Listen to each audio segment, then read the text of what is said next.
अध्याय 4 श्लोक 42 तस्माद् ज्ञानसम्भूतं हृदिस्थं ज्ञानासितासिनात्मनः चित्वैनं संशयं योगमातिष्ठोतिष्ठ भारत। अतएव तुम्हारे हृदय में अज्ञान के कारण जो संशय उठे हैं उन्हें ज्ञान रूपी शस्त्र से काट डालो। हे भारत, तुम योग से समन्वित होकर खड़े हो और युद्ध करो। इस अध्याय में जिस योग पद्धति का उपदेश हुआ है वह सनातन योग कहलाती है। इस योग में दो तरह के यज्ञ कर्म किए जाते हैं, एक तो द्रव्य का यज्ञ और दूसरा आत्मज्ञान यज्ञ, जो विशुद्ध आध्यात्मिक कर्म है। यदि आत्म साक्षात्कार के लिए द्रव्य यज्ञ नहीं किया जाता तो ऐसा यज्ञ भौतिक बन जाता है, किंतु जब कोई आध्यात्मिक उद्देश्य या भक्ति से ऐसा यज्ञ करता है तो वह पूर्ण यज्ञ होता है।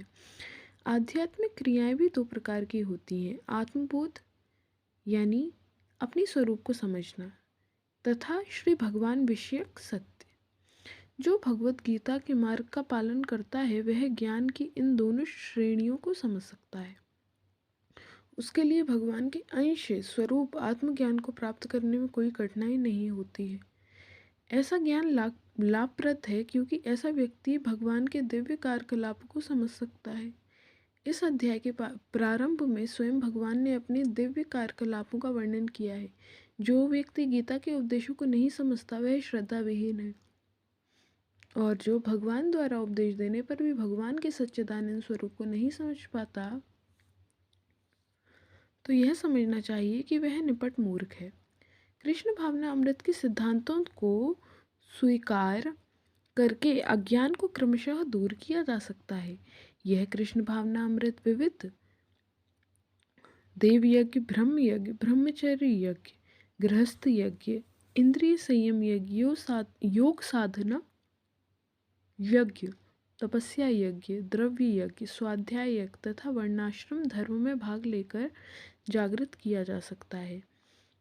ये सब यज्ञ कहलाते हैं और ये सब नियमित कर्म पर आधारित है, किंतु इन सब कार्यकलापों के भीतर सबसे महत्वपूर्ण कारक आत्म साक्षात्कार है। जो इस उद्देश्य को खोज लेता है वही भगवत गीता का वास्तविक पाठक है, किंतु जो कृष्ण को प्रमाण नहीं मानता वह नीचे गिर जाता है। अतः मनुष्य को चाहिए कि वह सेवा तथा समर्पण समेत किसी प्रामाणिक गुरु के निर्देशन में भगवत गीता या अन्य किसी शास्त्र का अध्ययन करे।